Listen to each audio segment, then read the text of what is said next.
Hello students. इस video के अंदर हम लोग टैलेंट मैनेजमेंट ये टॉपिक के बारे में पढ़ने वाले हैं, जहां पे हम लोग देखेंगे टैलेंट मैनेजमेंट क्या होता है, what are the importance of talent management and what is the process of talent management. तो सबसे पहले हम लोग देखते हैं कि टैलेंट मैनेजमेंट क्या होता है ना। टैलेंट मैनेजमेंट जो होता है वो ह्यूमन रिसोर्स मैनेजमेंट का ही एक इंटीग्रल पार्ट है। मतलब जैसे मैंने आप लोगों को फर्स्ट चैप्टर के अंदर बताया था कि ह्यूमन रिसोर्स मैनेजमेंट के अंदर अलग अलग फंक्शंस होते हैं, जैसे कि पहले तो ह्यूमन रिसोर्स प्लानिंग होता है, उसके बाद में जॉब एनालिसिस, फिर recruitment, then selection, placement, compensation, training, performance appraisal. ये अलग अलग फंक्शंस ह्यूमन रिसोर्स मैनेजमेंट में होते हैं। उसमें एक और फंक्शन है जो है टैलेंट मैनेजमेंट का। सो ह्यूमन रिसोर्स मैनेजमेंट के अंदर टैलेंट मैनेजमेंट आता है। अब ये टैलेंट मैनेजमेंट क्या होता है तो उसके बारे में यहाँ पे लिखा हुआ है कि हर एक कंपनी में एम्प्लॉयज के अंदर कुछ एप्टीट्यूड और स्किल की जरूरत होती है। तो कंपनी क्या करती है, उनको जो रिक्वायर्ड एप्टीट्यूड है, उनको जो रिक्वायर्ड स्किल्स है, ऐसे एम्प्लॉयज को रिक्रूट करती है या हायर करती है, या अपने एम्प्लॉयज के अंदर वो एप्टीट्यूड और स्किल को डेवलप करती है, या एम्प्लॉयज को रिटेन करती है जिनके अंदर उनको जो एप्टीट्यूड चाहिए, जो स्किल चाहिए वो अवेलेबल है, ताकि कंपनी के प्रेजेंट और फ्यूचर गोल्स जो है या नीड जो वो फुलफिल हो पाए। जैसे कि आपको मैं एग्जांपल देता हूं कि एक पर्टिकुलर कंपनी है जो सेलिंग की एक्टिविटी करते हैं, मतलब वो लोग सिर्फ सेलिंग का काम करते हैं। तो ऑब्वियसली सेलिंग के अंदर एम्प्लॉयज के अंदर कम्युनिकेशन स्किल काफी अच्छे होने चाहिए, प्रेजेंटेशन स्किल काफी अच्छे होने चाहिए। तो उस कंपनी को ऐसे एम्प्लॉयज की जरूरत है जिनका प्रेजेंटेशन स्किल काफी अच्छा है और कम्युनिकेशन स्किल भी काफी अच्छा है। तो कंपनी क्या करेगी, जब भी एम्प्लॉयज को रिक्रूट करेगी तो वो देखेगी कि उनके अंदर कम्युनिकेशन और प्रेजेंटेशन स्किल है कि नहीं। या फिर कंपनी क्या करेगी, उनके पास जो एम्प्लॉयज है उनके अंदर कम्युनिकेशन स्किल को डेवलप करेगी, उनका प्रेजेंटेशन स्किल जो वो डेवलप करेगी। और कंपनी क्या कर सकती है, कंपनी के अंदर जो एम्प्लॉयज है जिनका ऑलरेडी कम्युनिकेशन स्किल काफी अच्छा है, प्रेजेंटेशन स्किल्स भी उनके काफी अच्छे हैं, तो ऐसे एम्प्लॉयज को कंपनी रिटेन करके रखेगी, उनको जॉब से जाने नहीं देगी। तो यहाँ पे कंपनी क्या कर रही है, कंपनी ऐसे लोगों को रिक्रूट या हायर कर रही है या डेवलप कर रही है या रिटेन कर रही है जिनके पास कंपनी को जो रिक्वायर्ड एप्टीट्यूड और स्किल्स जरूरी है वो है, वैसे एम्प्लॉयज को ही कंपनी यहाँ पे कंपनी के अंदर रख रही है, ताकि वो एम्प्लॉयज कंपनी के प्रेजेंट और फ्यूचर गोल जो है वो अचीव करने में कंपनी को हेल्प करे। मतलब इन शॉर्ट यहाँ पे कंपनी क्या कर रही है, टैलेंटेड एम्प्लॉयज को ही जॉब पे रख रही है। अगर एम्प्लॉयज प्रॉपर टैलेंटेड नहीं है या उनके पास जो रिक्वायर्ड स्किल है वो नहीं है तो वैसे एम्प्लॉयज को कंपनी यहाँ पे हायर करती नहीं है, या वैसे एम्प्लॉयज को यहाँ पे रिटेन किया जाता नहीं है। Talent management has become almost an inevitable management process in the modern days. मतलब आजकल टैलेंट मैनेजमेंट जो काफी ज्यादा जरूरी हो चुका है। क्यों? तो due to tough competition in every sphere of business world today, organisations are struggling for the best people from the job market. क्योंकि आजकल कंपटीशन इतना बढ़ते जा रहा है, तो उसके लिए कंपनीज क्या करती है, ऐसे ही एम्प्लॉयज को रखती है जो टैलेंटेड हो, उनके पास वो स्किल होनी चाहिए जो कंपनी में जरूरी है। और जैसे मैंने आपको बोला कि अगर किसी एम्प्लॉय के अंदर वो स्किल नहीं है तो उसको कंपनी हायर ही नहीं करती है, उनको रिटेन ही नहीं करती है। तो कंपटीशन को फेस करने के लिए यहाँ पे टैलेंट मैनेजमेंट करना बहुत जरूरी है। जो एम्प्लॉयज के पास रिक्वायर्ड स्किल होते हैं उनको ही कंपनी यहाँ पे हायर करती है और उनको यहाँ पे कंपनी रिटेन करके रखती है, तो उसको टैलेंट मैनेजमेंट बोला जाता है। सो कंपनी देखती है कि उनके पास जो भी एम्प्लॉयज है उनके पास रिक्वायर्ड स्किल है कि नहीं, और ऐसे ही एम्प्लॉय को अगर कंपनी जब भी रिक्रूट करना होता है तो रिक्रूट करती है, तो उसको टैलेंट मैनेजमेंट बोला जाता है, ताकि कंपनी के अंदर जो भी एम्प्लॉयज है वो क्या कर पाएंगे, कंपनी के रिक्वायरमेंट के हिसाब से काम कर पाएंगे और उसकी वजह से कंपनी अपने गोल्स को अचीव कर पाएगी। सो उसको टैलेंट मैनेजमेंट बोला जाता है। आप लोगों को ये लाइन जो अच्छे से यहाँ पे याद रखना है। ये लाइन के अंदर क्या लिखा है, टू रिक्रूट और hire, develop and retain people with required aptitude and skill to meet the present and future goal of organisation. मतलब ही जो मैंने आप लोगों को बार बार बोला है कि कंपनी ऐसे लोगों को रिक्रूट या हायर करती है या डेवलप करती है अपने एम्प्लॉयज को, या रिटेन करती है एम्प्लॉयज को जिनके अंदर कंपनी को जो भी एप्टीट्यूड और स्किल की जरूरत है जो कंपनी के प्रेजेंट और फ्यूचर गोल को और नीड को फुलफिल करता है। तो ये हुआ टैलेंट मैनेजमेंट के मीनिंग के बारे में। अभी हम लोग देखते हैं what are the importance of talent management. Talent management का सबसे ऑब्वियस पहला इंपॉर्टेंस ये है कि हायर प्रोडक्टिविटी। मतलब क्या कि कंपनी अगर टैलेंट मैनेजमेंट करती है, जो भी कंपनी को रिक्वायर्ड स्किल है, एप्टीट्यूड है, वैसे एम्प्लॉयज को अगर कंपनी जॉब पे रखती है तो उसकी वजह से कंपनी की और एम्प्लॉयज की प्रोडक्टिविटी जो होती है वो बढ़ती है ना। प्रोडक्टिविटी का मतलब क्या होता है कि सेम इनपुट के साथ ज्यादा आउटपुट प्रोड्यूस करना। जैसे कि एक पर्टिकुलर एम्प्लॉय है जो 2 इनपुट के साथ 4 आउटपुट प्रोड्यूस करता है, मतलब 2 रॉ मटेरियल के साथ वो 4 फाइनल चीजें बनाता है। अगर suppose company proper talent management करेगी, टैलेंटेड एम्प्लॉयज को जॉब पे रखेगी, तो वो एम्प्लॉय नेक्स्ट टाइम क्या करेगा, 2 इनपुट के साथ 5 आउटपुट बनाएगा। मतलब उसकी प्रोडक्टिविटी यहाँ पे क्या हो गई, बढ़ गई। इनपुट तुम्हारा सेम रहना चाहिए, मतलब तुम्हारा रॉ मटेरियल जो यूज करते हो वो सेम रहना चाहिए, तुम्हारा आउटपुट बढ़ना चाहिए। Then talented employees perform better by using the smart method of work. मतलब जो एम्प्लॉयज टैलेंटेड होते हैं वो क्या करते हैं, स्मार्ट वर्किंग के मेथड जो होते हैं उसको यूज करते हैं और बेटर तरीके से वो परफॉर्म करते हैं। Talented employees tend to contribute more in terms of output either with the same input और लेस इनपुट। मतलब जो टैलेंटेड एम्प्लॉयज होते हैं वो लोग क्या करते हैं कि सेम नंबर ऑफ इनपुट के साथ या उससे भी कम इनपुट के साथ वो ज्यादा से ज्यादा आउटपुट बनाते हैं। मतलब ज्यादा वो रॉ मटेरियल यूज नहीं करते हैं, ज्यादा इनपुट यूज नहीं करते, लेकिन वो ज्यादा से ज्यादा चीजें प्रोड्यूस करते हैं। तो ये कब पॉसिबल होता है, जब एम्प्लॉयज टैलेंटेड होते हैं तभी। एम्प्लॉयज अगर टैलेंटेड नहीं है या उनके पास रिक्वायर्ड स्किल नहीं है, तो वो लोग फिर क्या करेंगे, वेस्टेज ज्यादा बढ़ाएंगे। उनको आप कितना भी इनपुट दोगे तो उनका आउटपुट जो बढ़ने वाला नहीं है। तो यहाँ पे टैलेंटेड एम्प्लॉयज जो है वो क्या करते हैं, प्रोडक्टिविटी को बढ़ाते हैं, मतलब सेम इनपुट में या कम इनपुट में वो ज्यादा आउटपुट बनाने की कोशिश करते हैं। Next, cost reduction. ना कॉस्ट रिडक्शन का मतलब क्या होता है कि कॉस्ट को कम करते हैं। तो कैसे वो हम लोग यहाँ पे देखते हैं, when talented employees are retained they make more economical use of the material and machinery. मतलब जब भी ये टैलेंटेड एम्प्लॉयज को कंपनी रिटेन करती है, उनको जॉब से जाने नहीं देती है, तो उसके वजह से वो लोग क्या करते हैं कि जो भी मटेरियल है, जो भी मशीनरी है, उसका प्रॉपर यूटिलाइजेशन करते हैं। Reduction in wastage and spoilage together with the increase in the productivity help to minimize the cost of operation। मतलब ये लोग यहाँ पे क्या करते हैं, वेस्टेज कम करते हैं, स्पॉइलेज कम करते हैं, जिसकी वजह से कॉस्ट ऑफ प्रोडक्शन जो है कम होने में हेल्प होता है। बिकॉज कॉस्ट कब बढ़ता है, जब वेस्टेज बहुत बढ़ता है, जब स्पॉइलेज बहुत होता है, तभी जाके कॉस्ट बढ़ता है। लेकिन ये टैलेंटेड एम्प्लॉयज क्या करते हैं, वेस्टेज को कम करते हैं, स्पॉइलेज कम करते हैं, मटेरियल को और मशीन को प्रॉपर तरीके से यूज करते हैं। उसकी वजह से क्या होता है, यहाँ पे जो भी कॉस्ट होता है वो कम होने में हेल्प होता है।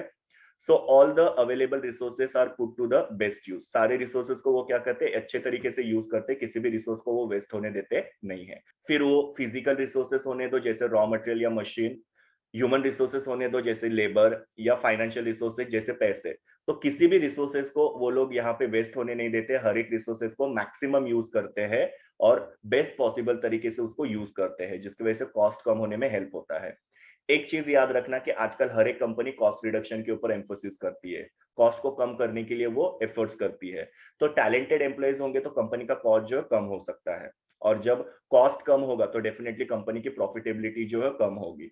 और कॉस्ट कम करने के लिए यहाँ पे कंपनी को क्या करना पड़ेगा, वेस्टेज को और स्पॉइलेज को कम करना पड़ेगा। तो टैलेंटेड एम्प्लॉइज वेस्टेज को और स्पॉइलेज को कम करते हैं, जिसकी वजह से कंपनी का कॉस्ट यहाँ पे कम होता है। Then third importance is team spirit. Team spirit का मतलब क्या होता है कि यहाँ पे जो भी एम्प्लॉइज टैलेंटेड होते हैं वो लोग टीम में काम करते हैं, और उसके वजह से ऑर्गेनाइजेशन के गोल जो अचीव होने में हेल्प होते हैं। आइसोलेशन में काम करेंगे, इंडिविजुअली काम करेंगे तो कंपनी के गोल अचीव होंगे नहीं।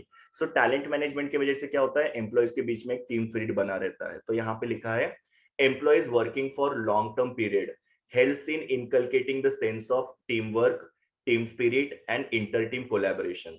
मतलब जो एम्प्लॉयज काफी सालों से काम कर रहे हैं उनके बीच में एक टीम वर्क होता है, टीम स्पिरिट होता है, और एक दूसरे के साथ कोलैबोरेशन करके वो लोग काम करते हैं।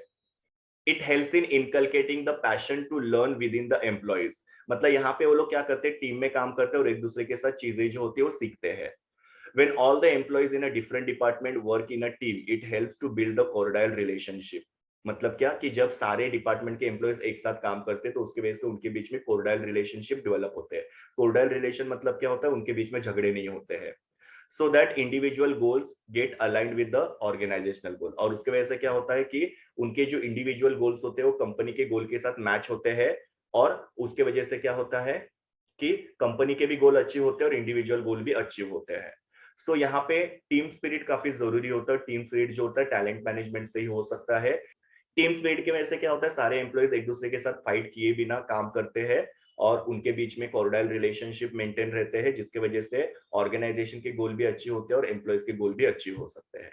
वही अगर एम्प्लॉयज एक दूसरे के साथ फाइट करेंगे या इंडिविजुअली काम करेंगे, आइसोलेशन में काम करेंगे, तो वो अपने गोल्स को अचीव कर पाएंगे नहीं, प्लस ना ऑर्गेनाइजेशन के गोल अचीव होने वाले हैं।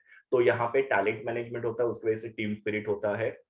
Optimum use of human resources ना, ह्यूमन रिसोर्सेज का मतलब क्या होता है, लेबर।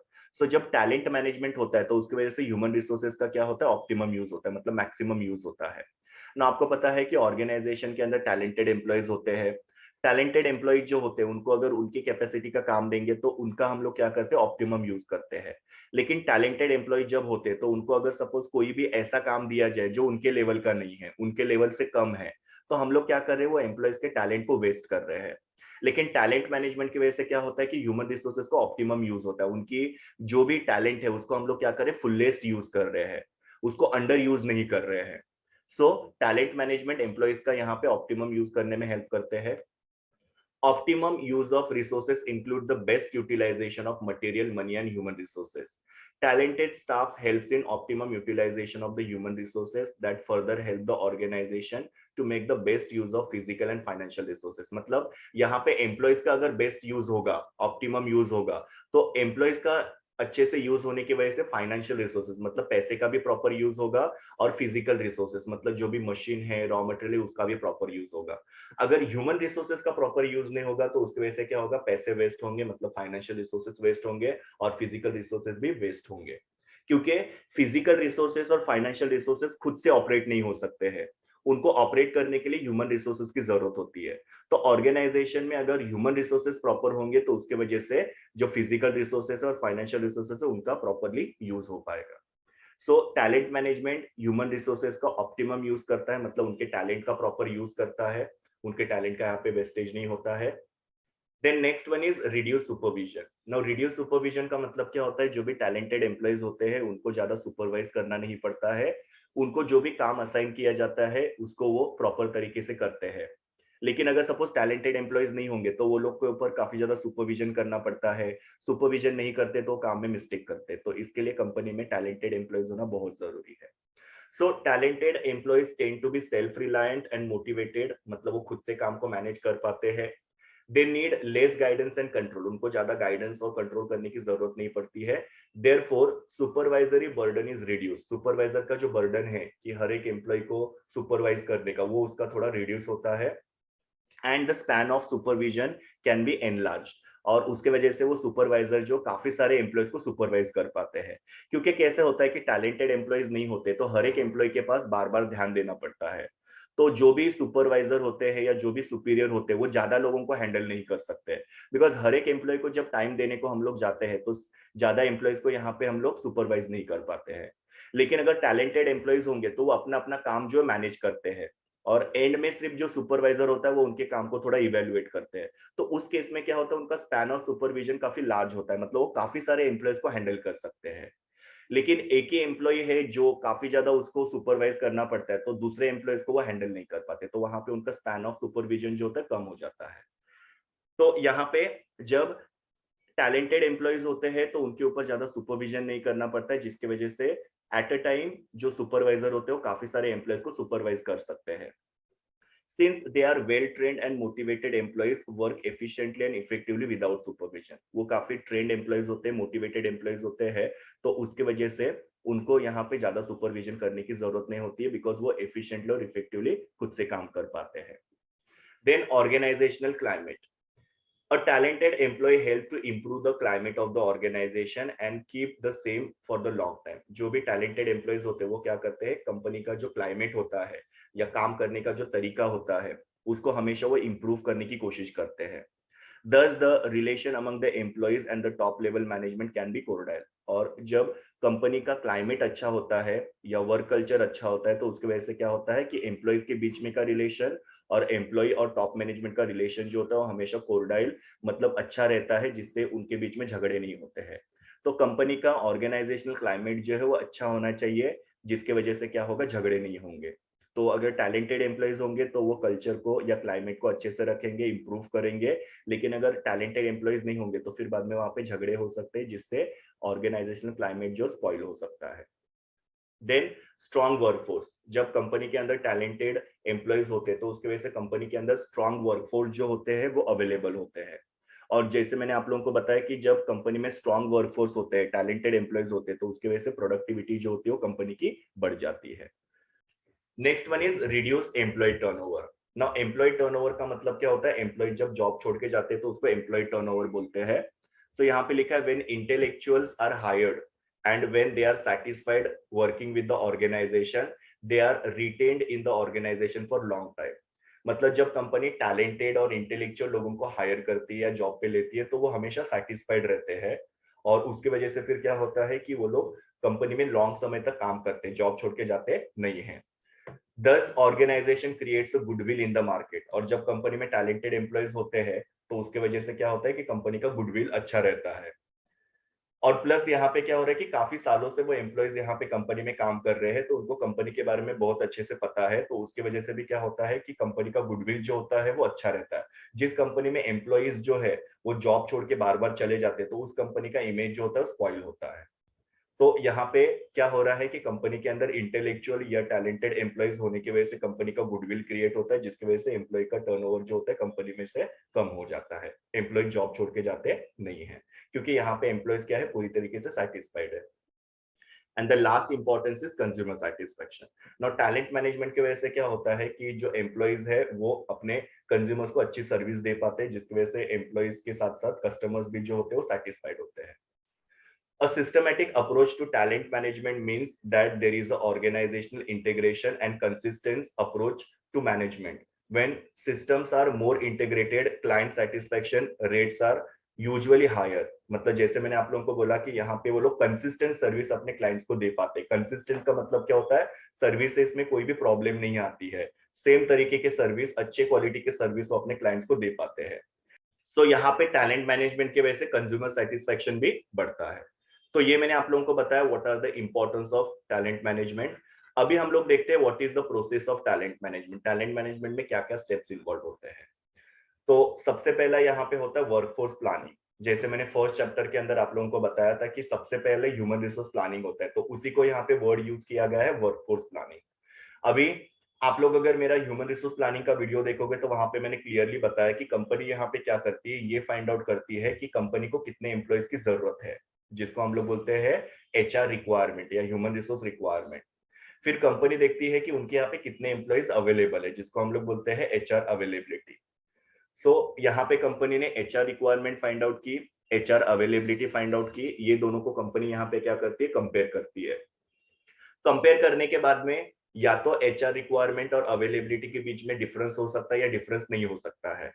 अगर सपोज एचआर रिक्वायरमेंट और एचआर अवेलेबिलिटी जो है वो मैच हो रही है, मतलब जितने एम्प्लॉय चाहिए उतने एम्प्लॉयज अवेलेबल है, तो कोई एक्शन लेने की जरूरत नहीं है। लेकिन कभी कभी ऐसे हो सकता है कि एचआर रिक्वायरमेंट और एचआर अवेलेबिलिटी, मतलब जितने एम्प्लॉय चाहिए और जितने अवेलेबल है वो मैच नहीं होते हैं, मिसमैच हो रहे हैं। काफी बार क्या होता है कि जितने चाहिए उससे एम्प्लॉय ज्यादा है, या दूसरा सिचुएशन क्या हो सकता है, जितने चाहिए उससे एम्प्लॉयज कम है। तो जिससे चाहिए उतने ज्यादा एम्प्लॉयज अगर अवेलेबल होंगे तो कंपनी क्या करती है, जो एक्सेस एम्प्लॉयज है उनको जॉब से हटा देती है या दूसरी जगह पे ट्रांसफर कर देती है। पर कभी कभी ऐसे भी होता है कि कंपनी के अंदर जितने चाहिए उससे एम्प्लॉयज कम होते हैं, जिसको हम लोग शॉर्टेज बोलते हैं, तो फिर बाद में कंपनी को यहाँ पे रिक्रूटमेंट करना पड़ता है, नए एम्प्लॉयज को यहाँ पे कंपनी रिक्रूट करती है। सो वर्कफोर्स प्लानिंग का मतलब क्या होता है, ह्यूमन रिसोर्स प्लानिंग, जहां पे कंपनी ये फाइंड आउट करती है कि कंपनी के अंदर required number of employees available है कि नहीं, कोई गैप तो नहीं है, मतलब कि शॉर्टेज तो नहीं है ना, ताकि उसके हिसाब से फिर कंपनी आगे रिक्रूटमेंट कर सकते। तो टैलेंट मैनेजमेंट के लिए कंपनी सब पहले वर्कफोर्स प्लानिंग करती है कि कंपनी के अंदर जैसे रिक्वायर्ड एम्प्लॉयज है वो अवेलेबल है कि नहीं, उनमें जो टैलेंट चाहिए वो टैलेंट अवेलेबल है कि नहीं, वो कंपनी यहाँ पे फाइंड आउट करती है। और अगर ऐसे एम्प्लॉयज अवेलेबल नहीं होगा तो फिर कंपनी रिक्रूटमेंट के लिए जाती है। सो यहाँ पे देखो लिखा है an adequate planning of the workforce in the organisation will help to manage the employees and retain the talented employees for longer period of time. मतलब जब कंपनी वर्कफोर्स प्लानिंग करती है तो उसकी वजह से कंपनी को यहाँ पे एम्प्लॉयज को मैनेज करने के लिए और रिटेन करने के लिए काफी ज्यादा हेल्प होती है।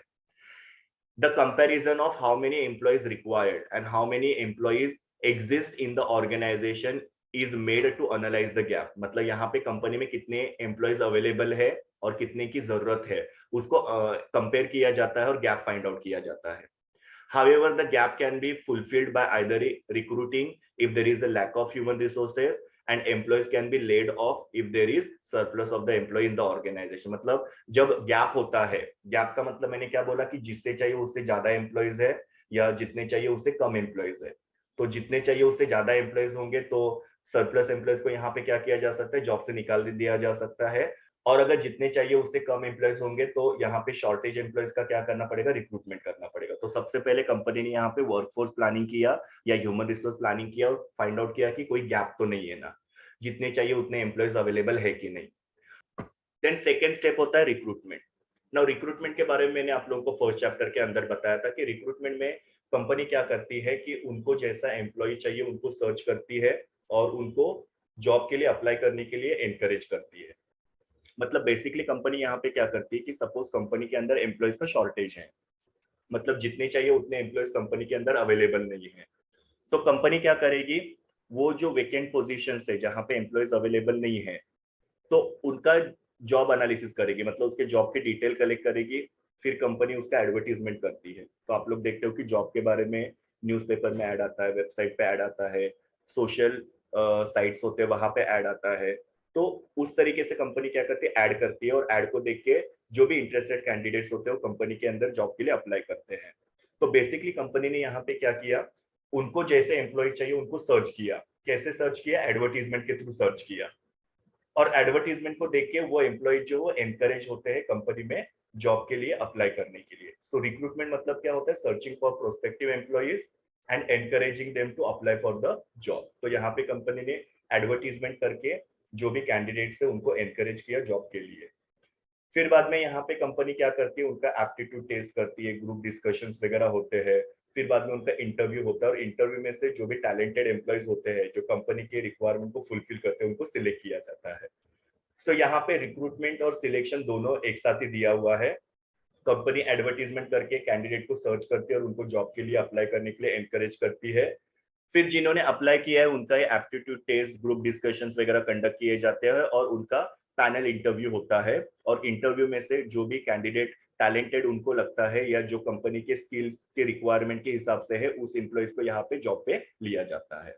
अभी ये एम्प्लॉयज को रिक्रूटमेंट जो हो इंटरनल भी हो सकता है, एक्सटर्नल भी हो सकता है। मतलब काफी बार क्या होता है कि कंपनी के अंदर के एम्प्लॉयज को रिक्रूट किया जा सकता है, और काफी बार कंपनी क्या करती है, बाहर के एम्प्लॉयज को भी रिक्रूट कर सकती है ना। मैंने आप लोगों को बोला कि एक्सटर्नल कैंडिडेट को रिक्रूट करने के लिए कंपनी न्यूज़पेपर में या सोशल मीडिया पे ऐड दे सकती है। उसी तरीके से इंटरनल कैंडिडेट्स को अगर कंपनी रिक्रूट करना चाहते है तो कंपनी क्या करती है, कंपनी का जो नोटिस बोर्ड होता है वहां पे जो एडवर्टीजमेंट होता है उसको पुटअप किया जाता है, ताकि किसी भी डिपार्टमेंट के एम्प्लॉय अगर सपोज किसी दूसरे जॉब के लिए अगर इंटरेस्टेड रह सकते हैं तो वो लोग अप्लाई कर सकते हैं। जैसे कि सपोज प्रोडक्शन डिपार्टमेंट में मैनेजर की पोस्ट जो है खाली है, और कोई एक पर्टिकुलर एम्प्लॉय जो सेल्स डिपार्टमेंट में या दूसरे किसी डिपार्टमेंट में काम करते हैं जो प्रोडक्शन डिपार्टमेंट के मैनेजर के जॉब के लिए इंटरेस्टेड है, तो वो नोटिस को वो पढ़ेंगे और फिर बाद में वो लोग कंपनी के अंदर अप्लाई करेंगे और उनका फिर इंटरव्यू कंडक्ट करके उनको रिक्रूट किया जा सकता है। तो रिक्रूटमेंट इंटरनल भी हो सकता है, एक्सटर्नल भी हो सकता है। यहाँ पे इंटरनल कैंडिडेट को भी जॉब पे लिया जा सकता है या एक्सटर्नल कैंडिडेट को भी जॉब पे लिया जा सकता है। वो पूरा प्रोसेस मैंने आप लोगों को बताया कि किस तरीके से प्रोसेस होता है।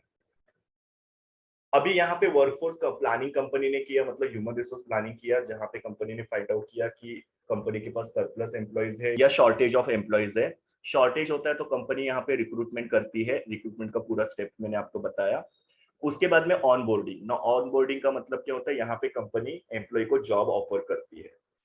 सो यहाँ पे देखो क्या होता है, through the process of onboarding organisation will help new talent find their space in the company. मतलब यहाँ पे कंपनी इन शॉर्ट क्या कर रही है, वो जो नए टैलेंट है, नए एम्प्लॉयज है जो कंपनी की रिक्वायरमेंट के हिसाब से, तो उनको यहाँ पे जॉब ऑफर किया जाता है। During this process, the employee should begin to investigate and assess whether the company is workable match for the employee need. अभी यहाँ पे क्या होता है, जब एम्प्लॉयज को जॉब ऑफर किया जाता है तो उस प्रोसेस में एम्प्लॉयज जो है वो इन्वेस्टिगेट करते हैं या चेक करते हैं कि कंपनी जो है वो उनके रिक्वायरमेंट के हिसाब से है कि नहीं। बिकॉज कंपनी को कैंडिडेट अच्छा लगा तो कंपनी ने उसको सिलेक्ट किया। अभी एम्प्लॉयज देखेंगे कि उनकी जरूरत के हिसाब से कंपनी है कि नहीं, तो यहाँ पे कंपनी और एम्प्लॉय के बीच में डिस्कशन होता है कि सैलरी कितना होगा, कौन से इंसेंटिव्स दिए जाएंगे, जॉब टाइमिंग्स क्या होंगे, और बहुत सारी दूसरी चीजें जो होती है, टर्म्स एंड कंडीशंस होती है, वो डिस्कस होती है। उससे अगर एम्प्लॉय एग्री है तो एम्प्लॉय वो जॉब को एक्सेप्ट करते हैं, उससे अगर एम्प्लॉय एग्री नहीं है तो एम्प्लॉय वो जॉब को एक्सेप्ट करते नहीं है। तो ऑन बोर्डिंग का मतलब क्या होता है, जहाँ पे एम्प्लॉयज को जॉब पे लिया जाता है या जॉब ऑफर किया जाता है। एम्प्लॉयज देखते हैं कि उनको वो जॉब जो है वो उनके रिक्वायरमेंट के हिसाब से, नीड के हिसाब से है कि नहीं, और उसके बेसिस पे उसको एक्सेप्ट करना है या नहीं करना, वो एम्प्लॉयज यहाँ पे डिसाइड करते हैं। Then performance management and support. ना परफॉर्मेंस मैनेजमेंट और सपोर्ट का मतलब क्या होता है, जैसे हम लोग ने पहले देखा था कि परफॉर्मेंस अप्रेजल, उसके लिए सिर्फ यहाँ पे अलग वर्ड यूज किया है, बाकी वो होता ही परफॉर्मेंस अप्रेजल है। सो कंपनी यहाँ पे क्या करती है, एम्प्लॉयज का time to time performance appraisal करती है। So on regular basis, the performance employees must be monitored and based on which a planning can be done to retain the talented employees in the organization for long period of time. मतलब यहाँ पे employees का performance जो होता है उसको regular basis पे assess किया जाता है या चेक किया जाता है, या हम लोग इवेल्युएट किया जा सकता है बोल सकते हैं। और जो भी टैलेंटेड एम्प्लॉयज होते हैं उनको यहाँ पे रिटेन किया जाता है, मतलब कि सारे एम्प्लॉयज का परफॉर्मेंस चेक करेंगे और देखेंगे कि कौन से एम्प्लॉयज का परफॉर्मेंस काफी अच्छा है। सो ऑब्वियसली जिन एम्प्लॉयज का परफॉर्मेंस अच्छा होगा उनको हम लोग टैलेंटेड एम्प्लॉयज बोलेंगे। तो ऐसे टैलेंटेड एम्प्लॉयज को कंपनी यहाँ पे क्या करती है, रिटेन करने की कोशिश करती है कि वो लोग जॉब छोड़ के नहीं जाए। It will also help us to identify the strength and weakness of the employee. मतलब जब परफॉर्मेंस मैनेजमेंट किया जाता है या परफॉर्मेंस अप्रेजल किया जाता है तो उसके वजह से क्या होता है कि एम्प्लॉय की स्ट्रेंथ और वीकनेसेस पता चलती है। The HR department can work to reinforce the strength and overcome the weakness. और जब एम्प्लॉयज का स्ट्रेंथ और वीकनेस पता चलता है तो एचआर डिपार्टमेंट क्या कर सकता है कि उनके स्ट्रेंथ को रीइंफोर्स कर सकता है। रीइंफोर्स का मतलब क्या है, और बेहतर बनाना या कंसोलिडेट करना। क्योंकि कोई भी चीज अगर आपकी अच्छी होती है तो उसको इग्नोर नहीं करना चाहिए, इनफैक्ट उसको हमको रीइंफोर्स करना चाहिए, उसको और अच्छा बेहतर बनाना चाहिए। और जो भी वीकनेसेस होते हैं उसको ओवरकम किया जा सकता है। जैसे कि एक पर्टिकुलर एम्प्लॉय है, उसका परफॉर्मेंस अप्रेजल किया, और परफॉर्मेंस अप्रेजल करने के बाद में वो उसका परफॉर्मेंस काफी अच्छा लगा, लेकिन कुछ चीजों में उसका परफॉर्मेंस जो है वीक है, जैसे कि उसका काम का स्पीड थोड़ा सा कम है। तो कंपनी क्या करेगी, उसका काम का स्पीड जो कम है तो उसको ओवरकम करने की कोशिश करेगी, उसके लिए उनको ट्रेनिंग दिया जाएगा। बाकी वो एम्प्लॉय काफी टैलेंटेड है और कंपनी के हिसाब से एकदम फिट एम्प्लॉय है, सिर्फ उसका काम का स्पीड कम है, तो कंपनी उसको क्या करेगी, उसको ओवरकम करने में हेल्प करेगी। सो परफॉर्मेंस मैनेजमेंट का मतलब क्या होता है, यहाँ पे एम्प्लॉयज के परफॉर्मेंस को इवेल्युएट किया जाता है, उनके परफॉर्मेंस में क्या क्या स्ट्रेंथ है और वीकनेसेस है वो फाइंड आउट करके उनके स्ट्रेंथ को रीइंफोर्स किया जाता है, मतलब बेहतर बनाया जाता है, और वीकनेसेस को ओवरकम करने की कोशिश की जाती है, और उस हिसाब से यहाँ पे टैलेंट मैनेजमेंट करने की कोशिश की जाती है। फिर होता है succession planning. Now succession planning के बारे में भी हम लोग ने पहले पढ़ा हुआ है। सक्सेशन प्लानिंग मतलब क्या होता है, जहाँ पे हायर लेवल की जो पोस्ट होती है वो खाली होने वाली रहती है, और उसको फिलअप करने के लिए जो प्लानिंग किया जाता है उसको सक्सेशन प्लानिंग बोलते हैं। जैसे कि कंपनी का सीईओ का पोजीशन जो खाली होने वाला है, मे बी उनका हेल्थ का इश्यू हो सकता है, वो रिटायर्ड होने वाले हो सकते हैं, या वो जॉब छोड़ के जाने वाले हो सकते हैं, कुछ भी रीजन हो सकता है जिसकी वजह से वो सीईओ का या जो कंपनी के अंदर की पोजीशंस होते हैं, हायर पोजीशंस होते हैं, वो खाली होने वाले रहते हैं। तो इसके लिए यहाँ पे कंपनी क्या करेगी, दूसरे किसी कैंडिडेट को प्रिपेयर करेगी या रेडी करेगी या ग्रूम करेगी। क्योंकि किसी भी ऑर्गेनाइजेशन के अंदर हायर पोजीशन जो होते हैं वो खाली नहीं होनी चाहिए, बिकॉज हायर पोजीशन पे सारे डिसीजन मेकिंग होते हैं, उसके हिसाब से कंपनी का काम चलता है और कंपनी का ग्रोथ और कंपनी का प्रॉफिटेबिलिटी जो होता है वो बढ़ता है। लेकिन हायर पोजीशन ही अगर कंपनी में खाली रहेगा तो उसकी वजह से कंपनी को बहुत ज्यादा लॉस हो सकता है। तो कंपनी हमेशा ये चाहती है कि कंपनी का हायर पोजीशन जो हमेशा फिल्ड अप होना चाहिए। लेकिन अगर सपोज किसी कारण की वजह से हायर पोजीशन खाली होने वाला रहता है तो कंपनी क्या करती है, वहां पे नए कैंडिडेट को रिक्रूट करने की कोशिश करती है। सो यहाँ पे देखो लिखा हुआ है, succession planning refers to filling up the vacancies which fall vacant at the higher post. मतलब कंपनी के अंदर हायर पोस्ट जो है वो खाली होने वाला है। Hence HR department need to identify the talent of current employee and try to absorb them at the higher post. तो यहाँ पे एचआर डिपार्टमेंट क्या करेगा, फाइंड आउट करेगा कि कौन से टैलेंटेड एम्प्लॉयज है जो इस हायर पोस्ट को एब्जॉर्ब कर सकते हैं, मतलब जिनको हायर पोस्ट पे पुटअप किया जा सकता है।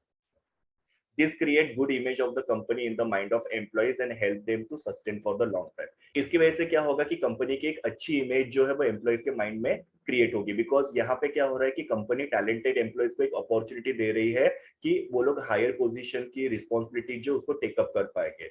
मतलब एक तरीका का यहाँ पे एम्प्लॉयज को प्रमोशन को अपॉर्चुनिटी मिल रहा है, और उसकी वजह से फिर वो जॉब छोड़ के नहीं जाएंगे, वो लोग कंपनी के अंदर सस्टेन रहेंगे। तो यहाँ पे सक्सेशन प्लानिंग जो है उस समय पे टैलेंटेड एम्प्लॉयज को कंपनी कंसिडर करती है, और उसकी वजह से कंपनी के इमेज जो है वो एम्प्लॉयज के बीच में अच्छी बनी रहती है। Then compensation and benefit. हर एक एम्प्लॉय जो है वो कॉम्पेंसेशन के लिए काम करते हैं, उनको कुछ बेनिफिट एक्सपेक्टेड होते हैं जो ऑर्गेनाइजेशन ने यहाँ पे उनको अवेलेबल करके देना चाहिए। So apart from job satisfaction, employees look forward to have a good compensation and employee welfare facility, मतलब क्या कि जॉब सेटिस्फेक्शन के साथ साथ एम्प्लॉयज को प्रॉपर कॉम्पेंसेशन की भी जरूरत होती है और एम्प्लॉय वेलफेयर फैसिलिटी या बेनिफिट फैसिलिटीज की जरूरत होती है. Thus, appropriate compensation must be given to the employees and that too on time. तो इसके लिए एम्प्लॉयज को प्रॉपर कॉम्पेंसेशन देना चाहिए, फेयर कॉम्पेंसेशन होना चाहिए और वो भी टाइम पे करना चाहिए. मतलब जो भी सैलरी, बोनस, इंसेंटिव्स एम्प्लॉयज को दिया जा रहा है वो एकदम फेयर होना चाहिए. मार्केट में कुछ और कॉम्पेंसेशन पे किया जा रहा है और यहाँ पे जो एम्प्लॉयज है उनको कम कॉम्पेंसेशन पे किया जा रहा है, या फिर अगर सपोज उनको टाइम पे कॉम्पेंसेशन पे नहीं किया जा रहा है तो उसकी वजह से एम्प्लॉय फ्रस्ट्रेट होकर जॉब छोड़ के जा सकते हैं और टैलेंटेड एम्प्लॉय जॉब छोड़ के जाना कंपनी को अफोर्डेबल नहीं हो सकता है. तो यहाँ पे कंपनी को क्या करना है, एम्प्लॉयज को प्रॉपर कॉम्पेंसेशन पे करना है और टाइम पे करना है. Employees will be highly motivated and give their best to the organization if they are given certain monetary incentives. मतलब एम्प्लॉयज को अगर प्रॉपर मॉनिटरी इंसेंटिव्स देंगे तो उसकी वजह से मोटिवेटेड होंगे और वो बेस्ट तरीके से ऑर्गेनाइजेशन में काम करेंगे. Next is critical skill gap analysis. Now जैसे मैंने आपको परफॉर्मेंस अप्रेजल के अंदर या परफॉर्मेंस मैनेजमेंट के अंदर बताया कि कंपनी क्या करती है कि एम्प्लॉयज का परफॉर्मेंस अप्रेजल करती है, मतलब उनका परफॉर्मेंस चेक करती है, उनके परफॉर्मेंस में क्या स्ट्रेंथ है और क्या वीकनेस है वो आइडेंटिफाई करती है और उस हिसाब से जो भी एम्प्लॉयज के वीकनेसेस होते हैं, गैप होते हैं परफॉर्मेंस में, उसको यहाँ पे इम्प्रूव करने के लिए कंपनी उनको अपॉर्चुनिटीज देती है. और वो क्या अपॉर्चुनिटीज देती है, तो कंपनी उनको ट्रेनिंग देती है ताकि उनके अंदर जो भी वीकनेस है उसको मिनिमाइज कर पाए, ताकि उनके स्किल्स जो है वो डेवलप हो पाए. तो यहाँ पे कंपनी क्या कर रही है, क्रिटिकल स्किल गैप एनालिसिस कर रही है, मतलब एम्प्लॉयज में क्या क्या वीकनेसेस है वो फाइंड आउट करके ट्रेनिंग के थ्रू उनके वीकनेसेस को मिनिमाइज करने की कोशिश करती है. तो वो यहाँ पे लिखा है, based on performance appraisal the strength and weakness of the employees is been identified. मतलब यहाँ पे परफॉर्मेंस अप्रेजल करके एम्प्लॉयज में क्या क्या स्ट्रेंथ और वीकनेसेस है वो फाइंड आउट किए जाते हैं. एंड दस the gap can be analyse, और उसकी वजह से गैप पता चलता है कि एम्प्लॉयज में कोई वीकनेस तो नहीं है ना. As which areas need to be looked upon for the improvement, उनको पता चलता है कि कौन से एरियाज में एम्प्लॉइज वीक है जिसको इम्प्रूव करने की जरूरत है. Employees can be provided with the training to sharpen their skill and develop their abilities, और उसके हिसाब से एम्प्लॉइज को यहाँ पे ट्रेनिंग देके उनके जो भी स्किल्स है उसको शार्पन किया जा सकता है, मतलब अच्छा बनाया जा सकता है और उनकी एबिलिटीज को डेवलप किया जा सकता है. तो बेसिकली यहाँ पे एम्प्लॉयज के वीकनेसेस को सुधारने की कोशिश की जाती है. तो ये सारे जो प्रोसेसेस होते हैं, ये सारे जो स्टेप्स होते हैं यहाँ पे टैलेंट मैनेजमेंट के अंदर इन्वॉल्व होते हैं. तो इस तरीके से इस पर्टिकुलर वीडियो के अंदर मैंने आप लोगों को टैलेंट मैनेजमेंट क्या होता है वो बताया, फिर importance of talent management and process of talent management के बारे में मैंने आप लोगों को बताया.